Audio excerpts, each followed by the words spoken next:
दूसरा चरण देखा, मोदी जी का फिर मुंह उतर गया। तीसरे चरण में तो वो बिल्कुल की टाइट फीस हो चुकी है उनकी, कि वो जान चुके हैं कि वो हार चुके हैं। क्या ले, हमने तो घी खाया है, लेकिन हम अब बच्चों क्या खिला ले? रिफाइन। क्यों? महंगाई इतनी है भाई, कैसे खिलाए, कैसे पढ़ाए, क्या करे? महंगाई इतनी है। हम तो ये सोच रहे बस ये जाए, नहीं तो खत्म, बर्बाद। बिल्कुल बिल्कुल तैयारी के साथ हैं हम, बिल्कुल। आपने कभी देखा है कि इनके बीजेपी के किसी नेता के जो बच्चे हैं वो कभी झंडा लेकर या तलवार या हिंदू मुस्लिम करते हुए? वो हिंदू मुस्लिम, वो तो उनके साथ बैठ के खाना खाते हैं, और हमारे नौजवान बच्चों को उन्होंने बिल्कुल गुमराह कर दिया है। उनके हाथ में तलवारें और झंडे गलत पकड़ा दिए। बहुत महंगाई, खून के आंसू रोते हैं जब हम राशन लेने जाते हैं ना, तो समझ में नहीं आता है जो दाल ले या चावल ले या आटा ले, इतना कंफ्यूज हो जाती है बिल्कुल, या सरसों का तेल ले या घी ले। भाई जी, ना तो कोई रोजगार मिला है, और जो रोजगार था अग्निवीर करके उन्होंने वो काम भी खराब कर दिया। बेरोजगार इतने घूम रहे हैं, नौकरी है नहीं, अकाउंट में पैसे आ जाएंगे, ये आ जाएंगे, किसी के खाते में कुछ नहीं आ रहा, सब झूठ है। और इससे ज़्यादा के बीच महिलाओं के बीच यही माहौल लगता है कि वो, एक तो सच बताएं, जो अंदर की बात यह है कि जैसे अभी नोटबंदी और ये सब हुआ तो सबकी महिलाओं की जो जेबें खाली हुई है ना, उसी से वो बड़ी दुखी हो गई है। उसके बाद फिर महंगाई। तो मोदी जी ने हमारे देश के लिए शहीद हुए, उनके ऊपर मंगलसूत्र को लेके कमेंट हो रहा है, इससे और शर्म वाली क्या बात हो सकती है? घर का मंगलसूत्र नहीं बचा पाए, अपनी बीवी को नहीं संभाल पाए, तो दूसरे का मंगलसूत्र क्या देखेंगे वो? नमस्कार, आप लोग देखना शुरू कर चुके हैं जनता टाइम्स। मैं हूं आपके साथ प्रेम शंकर। देखिए, कुछ ही समय बाद लोकसभा चुनाव का रिजल्ट भी आएगा, लेकिन जो छठे और पांचवें चरण का चुनाव होना अभी बाकी है, जिसको लेके अभी दिल्ली में भी काफ़ी माहौल बन रहा है। हम इस वक्त उत्तर पश्चिमी दिल्ली लोकसभा क्षेत्र में है, जहां से कांग्रेस के प्रत्याशी डॉक्टर उदित राज हैं, वहीं बीजेपी से योगेंद्र चंदोलिया है। इस बार दिल्ली का माहौल क्या है, इस बार उत्तर पश्चिमी दिल्ली का माहौल क्या है? कई लोग हैं हमारे साथ, इनसे हम बातचीत करने की कोशिश करते हैं। सबसे पहले शुरुआत आपसे करते हैं, इस बार क्या देख रही हैं माहौल उत्तर पश्चिमी दिल्ली से? उत्तर पश्चिमी दिल्ली क्या, आप पूरे भारत का माहौल देख सकते हैं, बहुत ही बढ़िया जा रहा है। सारा कांग्रेस के पक्ष में जा रहा है, इंडिया के पक्ष में जा रहा है, इंडिया गठबंधन के पक्ष में जा रहा है। और ये बहुत ही शुभ संकेत भी है। आपने पहला चरण देखा, थोड़ा सा मुंह उतर गया। दूसरा चरण देखा, मोदी जी का फिर मुंह उतर गया। तीसरे चरण में तो वो बिल्कुल की टाइट फीस हो चुकी है उनकी, कि वो जान चुके हैं कि वो हार चुके हैं। मोदी जी एकदम जान चुके हैं, हार चुके हैं। हाँ, 200 से कम सीटों में सिमट जाएंगे। 400 का नारा उनका होने लगा फेल। लेकिन जो मोदी जी कहते हैं सबका साथ सबका विकास, वो सबका साथ सबका विकास, ये कांग्रेस का नारा रहा है कि हमारा हाथ आपका साथ और भारत का विकास। हमेशा ये नारा कांग्रेस की तरफ से रहा है। उन्होंने जो भी कहा, और आपने देखा उनका विकास कैसा रहा है। उनका विकास नहीं, विनाश रहा है। परिभाषा उन्होंने गलत बोल दी, विकास नहीं विनाश रहा है। विनाश रहा है। विकास तो उनके दोनों जो उनके गोद लिए पुत्र है ना, उनके अडानी अंबानी, उनका विकास रहा है। उनका विकास रहा, आम लोगों का विकास नहीं रहा। उनका सबका तो विनाश कर दिया उन्होंने।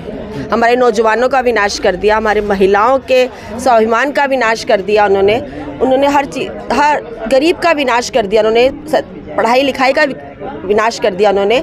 आपने कभी देखा है कि इनके बीजेपी के किसी नेता के जो बच्चे हैं वो कभी झंडा लेकर या तलवार या हिंदू मुस्लिम करते हुए? वो हिंदू मुस्लिम, वो तो उनके साथ बैठ के खाना खाते हैं, और हमारे नौजवान बच्चों को उन्होंने बिल्कुल गुमराह कर दिया है। उनके हाथ में तलवारें और झंडे गलत पकड़ा दिए। आप कह रहे हैं कि दूसरी तरफ युवाओं को भटकाया जा रहा है? बहुत बुरी तरीके से भटकाया है, लेकिन जो पढ़ा लिखा युवक आज है वो समझ गया, क्योंकि उनको नौकरियां नहीं मिल रही हैं। वो समझ गए कि हमें गुमराह किया गया था, और वो वापस आ चुके हैं कि सच को जान चुके हैं। अब वो व्हाट्सएप यूनिवर्सिटी के स्टूडेंट नहीं रहे, वो सचमुच के धरातल पे सच्चाई को जानने वाले रह गए। आप इनकी बातों से सहमत हैं? आप इनकी बातों से बिल्कुल सहमत है, बिल्कुल। युवाओं को भटकाया जा रहा है, बिल्कुल भटकाया जा रहा है। तो इस बार महंगाई है, लगता है आपको कि देश में महंगाई इस है? देश में आप भी रह रहे हैं, आपको भी पता होगा, बेशक आप ना बोले, समझ में आपको भी आ रहा होगा। गृहिणी के तौर पे जानना चाह रहे हैं। बहुत महंगाई, खून के आंसू रोते हैं जब हम राशन लेने जाते हैं ना, तो समझ में नहीं आता है जो दाल ले या चावल ले या आटा ले, इतना कंफ्यूज हो जाती है बिल्कुल, या सरसों का तेल ले या घी ले, या क्या ले। हमने तो घी खाया है, लेकिन हम अब बच्चों क्या खिला ले? रिफाइन। क्यों? महंगाई इतनी है भाई, कैसे खिलाए, कैसे पढ़ाए, क्या करे? महंगाई इतनी है। हम तो ये सोच रहे बस ये जाए, नहीं तो खत्म, बर्बाद। बिल्कुल बिल्कुल तैयारी के साथ हैं हम, बिल्कुल। फकीर सच में कहता था कि मैं फकीर हूँ। आया फकीर को रास नहीं आया कुछ भी। अब वो झोला उठा के जाना ही है उसको, जो था वो अच्छा, आप तो युवा हैं, मोदी जी ने 2 करोड़ रोजगार की बात कही थी, क्या लग रहा है आप तो?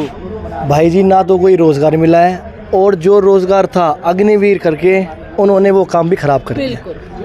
बेरोज़गार इतने घूम रहे हैं, नौकरी है नहीं, अकाउंट में पैसे आ जाएंगे, ये आ जाएंगे, किसी के खाते में कुछ नहीं आ रहा, सब झूठ है और इससे ज़्यादा कुछ भी नहीं है। और दूसरी बात, जैसे हमारी इन मैडमों ने कहा कि भाई फ़कीर, कभी जिसको कुछ नहीं मिला हो और उसको एकदम इतना मिल जाए तो वो आदमी पागल होना ही होना है, और वो खुद भी पागल हो रहा है और वो जनता को भी पागल बना रहा है। जनता को पूरा देश पागल बना दिया, पूरा देश। क्योंकि हमारे ना जो हम भारतीय हैं ना, हम बहुत इमोशनल हैं। हम लोगों के पास हम भावना पूर्ण रहते हैं। और जैसे कि आपने देखा, हम रिश्तों को बहुत मानते हैं, चाहे माँ का हो, पिता का हो, भाई का हो, बहन का हो। हम इन रिश्तों में भावनाओं में बहते हैं, और इन्होंने हमारी भावनाओं का ही तो घात किया है। हम भावनाओं में सब भारतीय बह गए और इन्होंने उसका खेल खेला। आप एक छोटे सा बताएं, आपने मोदी जी के को देखा है कई बारी आसाराम के मंच पर, ये राम रहीम के मंच पर? आपने इनके मंच देखे कौन कौन से होते हैं? जैसे वो थे ऐसे अब ये है। इनकी सत्ता में भी वही सब हो रहा है। मैडम ने बहुत बढ़िया बात बोला। अब देखो, वो अंदर थे, अब वो अंदर कर दिए। राम रहीम भी अंदर है और आसाराम भी अंदर है। अब इसका नंबर है मोदी जी का। बिल्कुल होगा। देशद्रोह, क्या देशद्रोह का इन पर मुकदमा लगेगा तो मोदी जी शाह पर भी। अच्छा, एक चीज मुझे बताइए, अभी तो हम उत्तर पश्चिमी दिल्ली में हैं, क्या कहता है उत्तर पश्चिमी दिल्ली? क्या कहता है? उदित राज या उदित राज 5 लाख वोटों से, अगर 0 लगा सकते हैं तो आप लोग लगा दीजिए आगे, उससे भी ज्यादा। 5 लाख आगे। आप तो महिला हैं, आपको क्या लगता है? उदित राज जी 5 लाख से प्लस जाएंगे, और कुछ कह भी नहीं सकते, उससे ज़्यादा भी जाए, क्योंकि ज़्यादा ही जाएंगे। ये तो हमारा अनुमान है कि ऐसा तो होना ही चाहिए। इतना तो कंफर्म है, उसके ऊपर तो और भी हो सकता है, क्योंकि एक पढ़े लिखे हमें MP साहब मिल रहे हैं, और देखो उनके नाम के आगे डॉक्टर लगा है। अच्छा, जो एक महत्वपूर्ण सबसे बड़ी बात है, मैं आपको बताऊं कि महिलाओं के बीच क्या होता है, एक दूसरे से बहुत जल्दी कनेक्टिविटी हो जाती है। आप तो घूमते रहते होंगे, कभी किसी बात को लेके, कभी किसी बात को आपस में, तो क्या माहौल लगता है महिलाओं के बीच? महिलाओं के बीच यही माहौल लगता है कि वो, एक तो सच बताएं, जो अंदर की बात यह है कि जैसे अभी नोटबंदी और ये सब हुआ तो सबकी महिलाओं की जो जेबें खाली हुई है ना, उसी से वो बड़ी दुखी हो गई है। उसके बाद फिर महंगाई, तो मोदी जी ने सारा खजाना ले लिया और उसके बाद महंगाई। अब उसने, ये तो अपने पैर पे कुल्हाड़ी मांग रहे हैं मंगलसूत्र वाली बात कह करके, तो उन्होंने बहुत बड़ी कुल्हाड़ी मार ली। उन्होंने ललकार दिया महिलाओं को कि वो सुरक्षा करेगा। वो महिलाएं खुद बहुत, यहाँ पे सती माँ के, हमारी महिलाओं के साथ तो सती जुड़ी है, सती नाम जुड़ा है कि सती का मतलब समझो सत्य। वो मंगलसूत्र रक्षा खुद ही कर लेंगी, वो क्या करेगा मंगलसूत्र रक्षा? जो अपनी पत्नी पे भरोसा नहीं है, मोदी जी ने उनकी पत्नी को उन पे भरोसा नहीं, उनकी पत्नी को इन पे भरोसा नहीं है, तो महिलाओं को कहाँ से भरोसा होगा?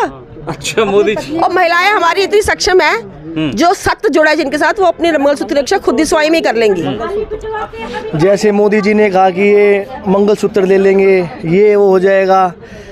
जो भी जब एक्सपायर हुए थे तो उनकी माँ राजीव गांधी जी के पिताजी जब एक्सपायर हुए थे, सोनिया गांधी को कहा जा रहा है, सोनिया गांधी, तो उनका मंगलसूत्र खुद इस देश के लिए कुर्बान हो गया था। और उनके ऊपर कमेंट कर रहे हैं, क्या कह रहे हैं? मतलब जो हमारे देश के लिए शहीद हुए, उनके ऊपर मंगलसूत्र को लेके कमेंट हो रहा है। इससे और शर्म वाली क्या बात हो सकती है?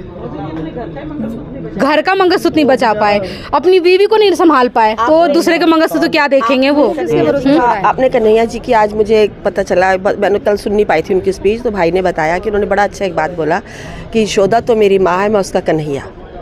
जब मेरी माँ का मंगलसूत्र मोदी ने नहीं छोड़ा तो मैं उसका बदला तो हमें लेना ही है। तो बदले की भावना है। बिल्कुल नहीं, बदले की भावना से मतलब ये कहने का है कि हमारा फर्ज, जो एक गलत आदमी आपके आसपास देखते हो, आप गलत आदमी अपने आसपास देखते हो, तो हमारा, अगर आप पे कोई एक्शन करता है तो आप रिएक्शन तो दोगे ना।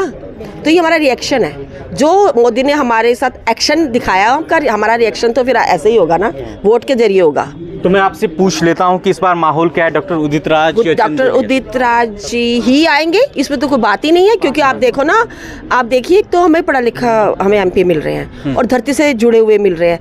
हर लोग से वो खुद बात करते हैं आकर के। और 5 आपको बताया ये सभी बहनों ने कि 5 लाख तो है ही, उससे ऊपर जाएंगे। ऊपर से जाएंगे। डॉक्टर उदित राज या चंदोलिया? डॉक्टर उदित राज। डॉक्टर उदित राज 5 लाख पार। 5 लाख 5 लाख पार। डॉक्टर उदित राज 5 लाख पार।